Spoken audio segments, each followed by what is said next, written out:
Au nom du Père, du Fils, Saint-Esprit, un seul Dieu, Amen, que sa bénédiction repose sur nous tous, Amen. On va commencer Épître de Saint Jacques, chapitre 2. On va apprendre du verset 1 au verset 13. Jacques 2, de 1 à 13. Mes frères, que votre foi en notre glorieux Seigneur Jésus-Christ soit exempte de toute acception de personne. Supposez en effet qu'il entre dans votre assemblée un homme avec un anneau d'or et un habit magnifique, et qu'il y entre aussi un pauvre misérablement vêtu. Si, tournant vos regards vers celui qui porte l'habit magnifique, vous lui dites, « Toi, assis-toi ici à cette place d'honneur », et si vous dites au pauvre, « Toi, tiens-toi là debout », ou bien « Assis-toi au-dessous de mon marchepied », ne faites-vous pas en vous-même une distinction et ne jugez-vous pas sous l'inspiration de pensées mauvaises? Écoutez mes frères bien-aimés, Dieu n'a-t-il pas choisi les pauvres aux yeux du monde pour qu'ils soient riches en la foi et héritiers du royaume qu'il a promis à ceux qui l'aiment? Et vous avilissez le pauvre. Ne sont-ce pas les riches qui vous oppriment et qui vous traînent devant les tribunaux? Ne sont-ce pas eux qui outragent le beau nom que vous portez? Si vous accomplissez la loi royale, selon l'Écriture, tu aimeras ton prochain comme toi-même, vous faites bien, mais si vous faites exception de personne, vous commettez un péché. Vous êtes condamnés par la loi comme des transgresseurs. Car quiconque observe toute la loi, mais pêche contre un seul commandement, devient coupable de tous. En effet, celui qui a dit « Tu ne commettras point d'adultère » a dit aussi « Tu ne tueras point ». Or, si tu ne commets point d'adultère, mais que tu commettes un meurtre, tu deviens transgresseur de la loi. Parlez et agissez comme devant être jugés par une loi de liberté. Car le jugement est sans miséricorde pour qui n'a pas fait miséricorde. La miséricorde triomphe du jugement.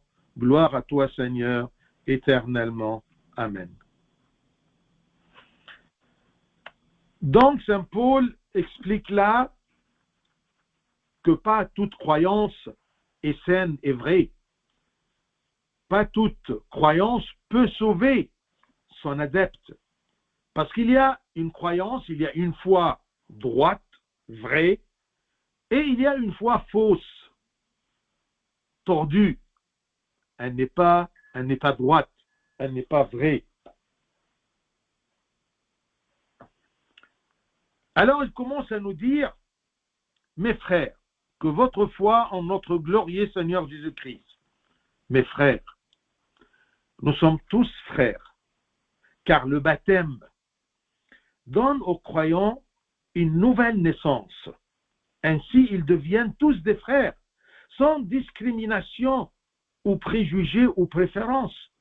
Nous sommes tous égaux, comme les frères sont égaux. Nous sommes tous des différents membres dans un seul corps, le corps de Christ. Ceci nécessite que le fort prend soin du faible et le faible respecte le fort. Ils ont la foi, mais leur foi sera morte et fausse tant qu'ils respectent les riches et négligent les pauvres. Tant qu'il y a dans leur cœur et dans leurs yeux une discrimination. Ils diffèrent entre les gens et surtout dans l'Église. Mes frères, que votre foi en notre glorieux Seigneur Jésus soit exempte de toute acception de personnes. Acception des personnes, ça veut dire avoir des personnes classées dans des cases. Des acceptions, toute acception de personne. J'accepte celui-ci et je n'accepte pas l'autre. Ça, c'est un péché. Et on se croit croyant.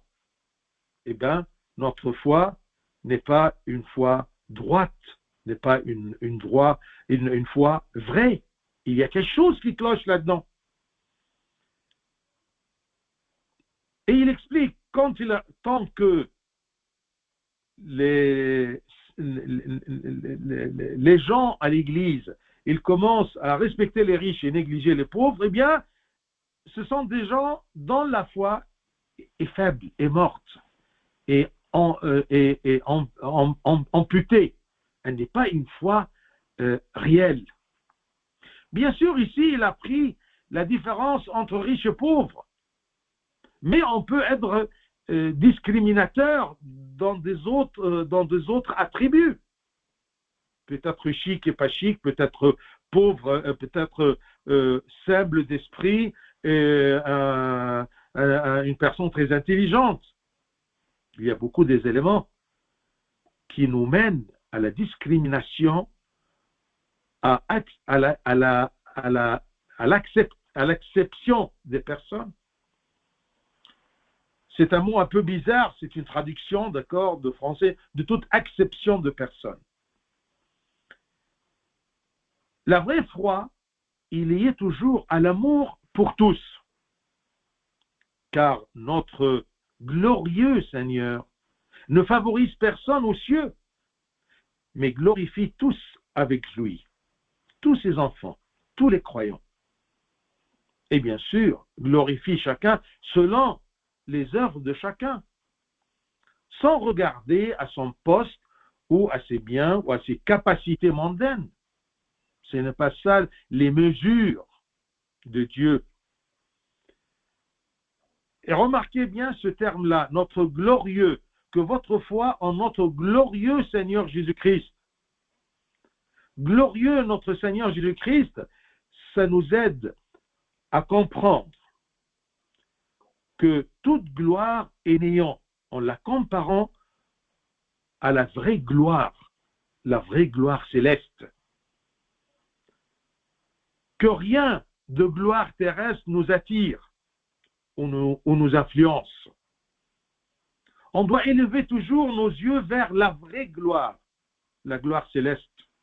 C'est ça qui diffère, un grand et un petit dans la gloire céleste, non pas la gloire terrestre.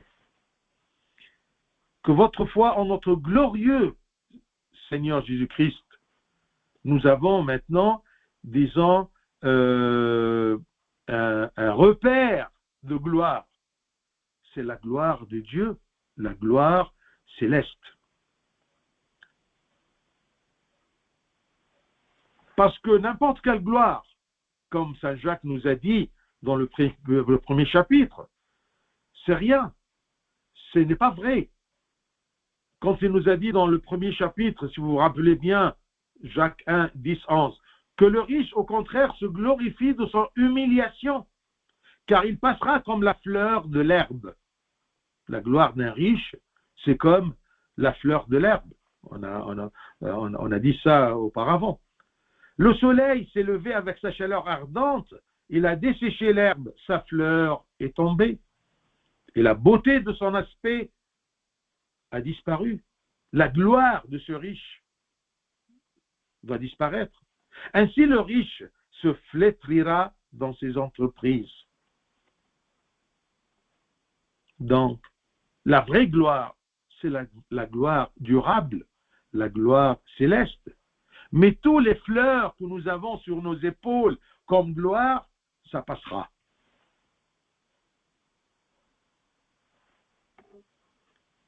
Et il leur donne bien sûr cet exemple au verset 2. Supposez en effet qu'il entre dans votre assemblée un homme avec un anneau d'or et un habit magnifique. L'anneau, bien sûr, dans les doigts, c'était une habitude romaine. Même on dit que les riches romains, d'accord, eh bien, ils avaient au moins 8 anneaux dans leurs doigts, dans chaque doigt un anneau. Imaginez-vous, et bien sûr un habit magnifique. Et qu'il y entre aussi un pauvre misérablement vêtu. Eh bien, l'apôtre blâme ici leur favoritisme pour le riche. Si tournant vos regards vers celui qui porte l'habit magnifique, vous lui dites, toi, assis-toi ici, à cette place d'honneur, parce que tu es glorieux, tu es riche. Et si vous dites au pauvre, toi, tiens-toi là debout, ou bien assis-toi n'importe où, même au-dessous de mon marchepied, n'importe où. Le favoritisme pour n'importe qui, eh bien, c'est un péché. Et le danger du péché du favoritisme apparaissent en deux choses. Pourquoi le favoritisme est un péché très dangereux? Parce que, premièrement, le favoritisme est loin de la foi, car il considère que les riches sont le soutien de l'Église et pas le Christ qui leur a donné ses richesses. On essaie toujours d'honorer les riches parce qu'on compte sur leur richesse pour les besoins de l'Église. Eh bien non, c'est faux. Ce n'est pas la vraie foi. Nous croyons en Christ. C'est lui qui soutient et c'est lui qui est économe. Il est le meilleur économe pour l'Église. On ne compte pas sur les riches. On ne compte pas sur les fleurs des riches. Donc le favoritisme est loin de la foi en Christ, que c'est lui qui tient l'Église, qui soutient l'Église. Le favoritisme aussi, c'est une humiliation du pauvre qui est créé à l'image de Dieu. Pourquoi je flatte quelqu'un, d'accord, et je humilie l'autre? Mais les deux sont l'image de Dieu. Ben, là, quand j'ai le favoritisme, eh bien, je humilie celui qui est à l'image de Dieu. Loin de la foi, et je humilie l'image de Dieu. C'est plus aussi, on dit que avoir le favoritisme, c'est insulter le Christ lui-même, qui s'est rendu pour nous enrichir. C'est écrit comme une prophétie que le Christ, le Messie, va venir pauvre pour nous enrichir. Il est venu pauvre tout simplement pour nous enrichir, pour nous rendre riches de l'héritage céleste. Si je humilie les pauvres, j'humilie aussi le Christ qui est venu pauvre.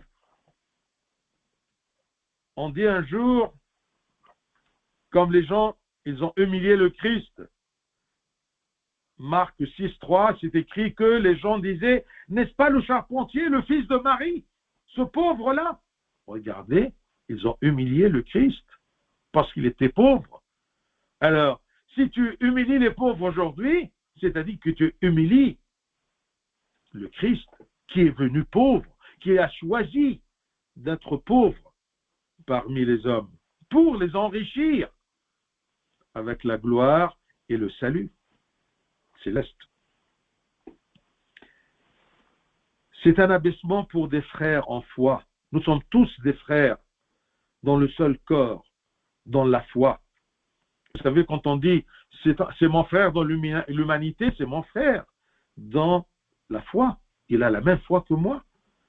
C'est un abaissement pour des frères en foi et qui sont des membres du corps unique du Christ. Le Christ n'a pas plusieurs corps, il a un seul corps. Et nous sommes tous des membres dans ce corps unique du Christ. Le favoritisme, toujours, est né des mauvaises pensées. Alors, on doit juger bien nos pensées et on doit se repentir parce que ces mauvaises pensées, c'est ça qui me pousse à différencier entre les gens. Comme par exemple, pourquoi je préfère les riches? Parce que je vois en eux un soutien, un support. Et c'est pour cela que David, il a dit dans son psaume, mieux vaut chercher un refuge en l'Éternel que de se confier à l'homme. Mieux vaut de chercher un refuge en l'Éternel que de se confier au grand. Parfois, j'ai des mauvaises pensées. En voyant un riche, je dis oui, il a une grandeur dans ce monde-là. Eh bien, je dois me confier à sa grandeur. Ça, c'est de mauvaises pensées. Ça, c'est une foi tordue. Ce n'est pas un bon chrétien. Il cherche son intérêt. Ne faites-vous pas en vous-même une distinction et ne jugez-vous pas sous l'inspiration de pensées mauvaises. Méfiez-vous de vos pensées. Qu'est-ce que vous cherchez en agissant avec les gens? Vous cherchez quoi? Votre intérêt? Ou vous agissez par amour? L'amour ne différencie pas.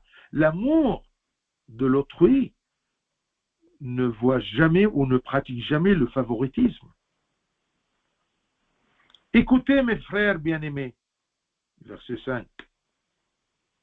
Dieu n'a-t-il pas choisi les pauvres aux yeux du monde pour qu'ils soient riches en la foi et héritiers du royaume qu'il a promis à ceux qui l'aiment? L'apôtre nous rappelle que le Christ ne s'intéresse jamais aux richesses matérielles, aux capacités de l'homme. Beaucoup des saints étaient pauvres, comme Moïse. Il était un berger que Dieu lui a parlé. Il lui a appelé du boisson ardent. David, qui était un jeune garçon, un berger, eh bien, l'Éternel l'a fait roi. Il était pauvre et humble. Ainsi même les apôtres, dont la majorité étaient des pauvres pêcheurs de poissons, simples dans la société. Dieu n'a-t-il pas choisi les pauvres aux yeux du monde pour qu'ils soient riches en la foi? Ceux qui sont riches aux yeux du monde, peut-être ils sont pauvres aux yeux de Dieu, pauvres de gloire, pauvres de foi, pauvres de vertu. La richesse spirituelle par la foi sur terre et l'héritage du royaume est plus important de n'importe quelle richesse terrestre. Ce qui me rend riche, ce qui me rend enfant d'un roi, ce qui me rend prince, fils de roi, eh bien, c'est ma foi et mon cœur qui cherche l'héritage céleste. Attention, ça ne veut pas dire que la richesse est du mal. Mais le mal, c'est quoi? C'est que l'homme néglige Dieu pour ses préoccupations financières. Et s'il s'intéresse aux finances, eh bien, il tombe dans l'orgueil, parce que l'argent donne une autorité. Méfions-nous. Le problème, ce n'est pas l'argent, ce n'est pas la richesse, c'est l'amour de l'argent et l'amour de la richesse. Et c'est pour cela qu'il nous a dit que l'amour de l'argent est la source de tout mal, qui commence par l'orgueil. Je suis riche, j'ai, les biens gonflent. Dieu n'a-t-il pas choisi les pauvres aux yeux du monde pour qu'ils soient riches en la foi et héritiers du royaume qu'il a promis à ceux qui l'aiment? Versets 6 et 7. Et vous, vous avilissez le pauvre. Ne sont pas les riches qui vous oppriment et qui vous traînent devant les tribunaux? Ici, il parle surtout à propos des Juifs riches qui avaient le pouvoir de persécuter les chrétiens. Ne sont-ce pas eux qui outragent le beau nom que vous portez, le nom du Christ? Nous sommes chrétiens, ça vient du Christ. Vous aimez la richesse? Vous courez derrière les riches, eh bien, ne sont pas les riches qui vous oppriment et qui vous traînent devant les tribunaux et qui outragent le beau nom que vous portez. Nous ne sommes jamais persécutés ou gênés par les pauvres. On est toujours gênés par les riches. Donc, n'avilissez pas le pauvre. Et c'est pour cela que le Christ est venu pauvre. Les chrétiens se sont détournés vers les riches et leurs richesses. Ils ont confiance dans les riches et les richesses. Ils ont oublié la méchanceté de ces riches-là, qui profitent de leur pouvoir pour humilier le nom de Christ et les chrétiens, en les jugeant devant les tribunaux et les poussant dans les prisons. Et même, parfois, un riche, quand il rentre parmi nous, un riche qui aime la richesse, un riche dont la foi est tordue, elle n'est pas droite, elle n'est pas bonne, eh bien, il est très hautain. Et il commence à nous humilier. Alors pourquoi on cherche les riches et on néglige les pauvres? Le Christ était pauvre, mais riche dans son amour.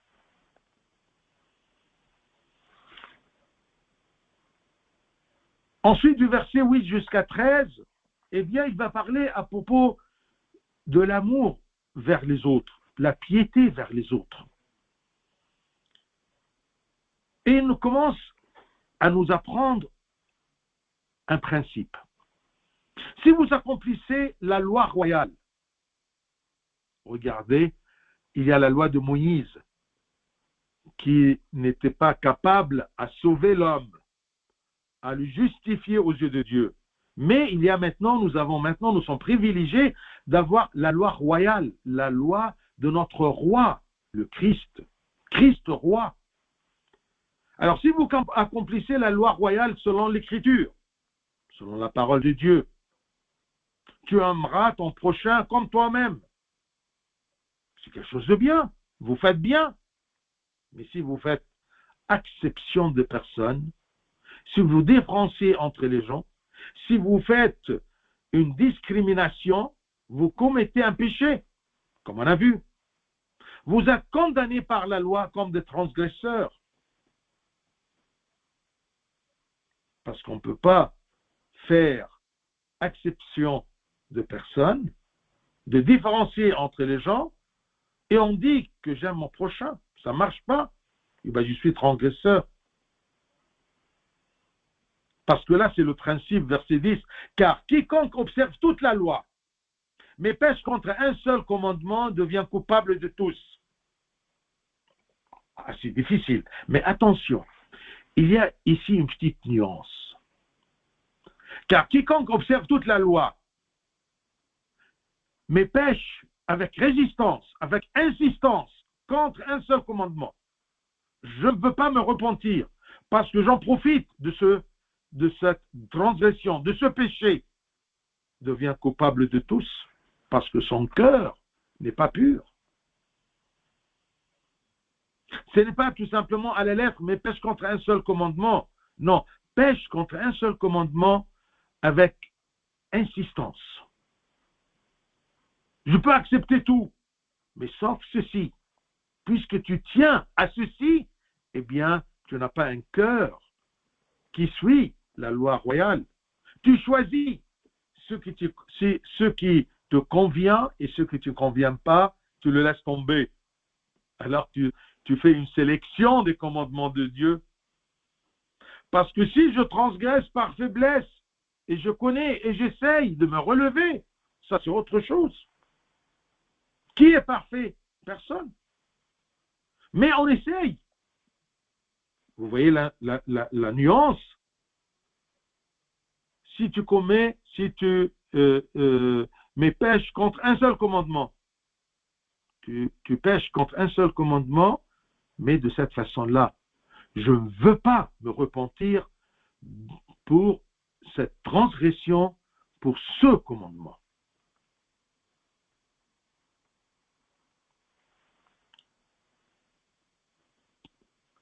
Verset 11. En effet, celui qui a dit « tu ne commettras point l'adultère » a dit aussi « tu ne tueras point ». Or, si tu ne commets pas point l'adultère, parce que ça ne t'intéresse pas, l'adultère. Mais que tu commettes un meurtre, parce que tu cherches, d'accord, d'avoir les biens de l'autre, tu tues. Et parfois, il y a des gens qui aiment se venger. Tu deviens transgresseur de toute la loi, parce que ton cœur n'est pas saint. La loi avec toutes ses parties, la loi avec tous ses commandements est faite pour redresser ton cœur. Ce n'est pas un concours. J'ai reçu dans 3 matières et j'ai raté une seule, alors je dois passer. Et non, ça ne marche pas comme ça.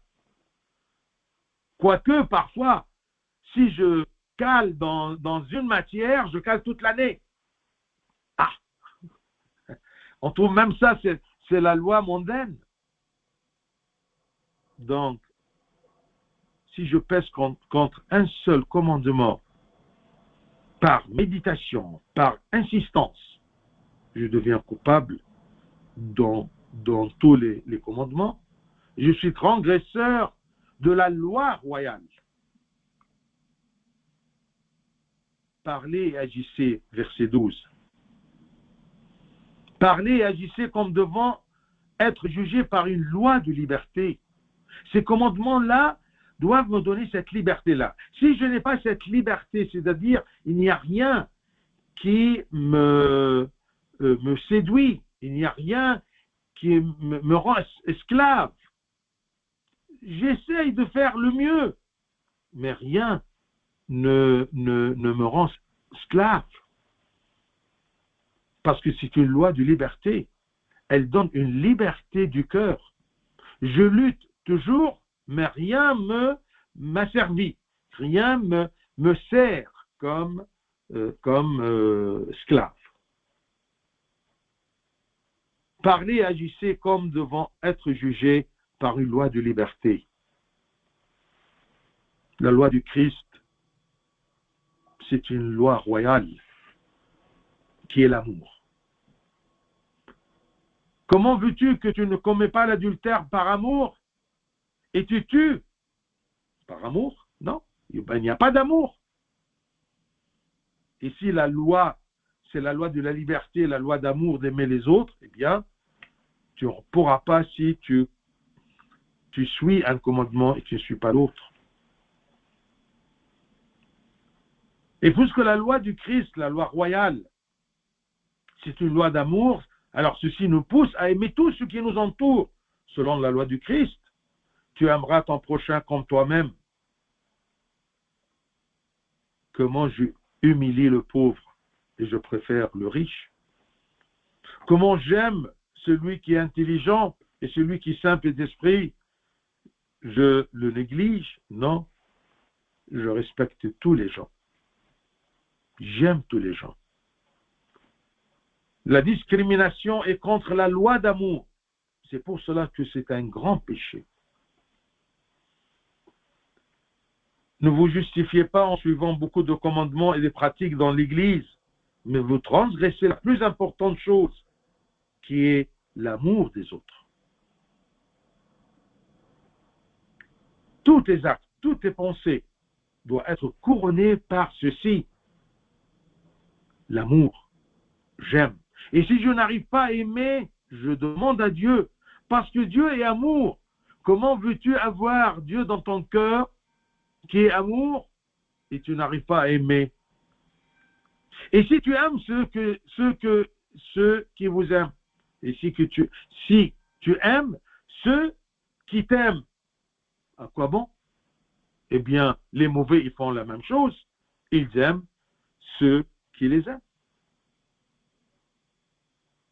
Alors, si tu ne vis pas l'amour des autres, tu es criminel dans le droit au Christ, dans le droit du Christ.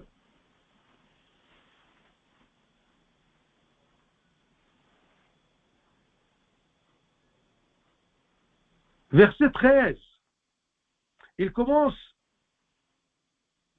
à souligner ce qu'on appelle la miséricorde. Faire miséricorde aux autres. Car le jugement est sans miséricorde pour qui n'a pas fait miséricorde.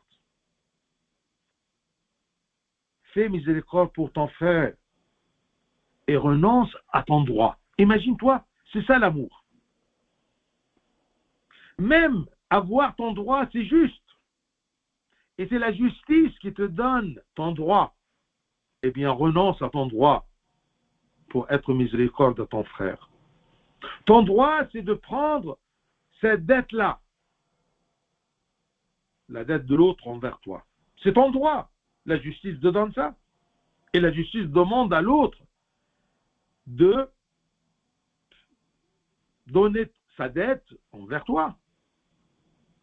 Mais si pour la miséricorde, tu laisses ton droit, tu ne renonces à cette dette, ça c'est la miséricorde. Et ce n'est pas facile. On doit avoir un cœur énorme, plein d'amour, qui ne voit que la gloire céleste. Et c'est ça ce qu'on doit travailler là-dessus pour l'atteindre.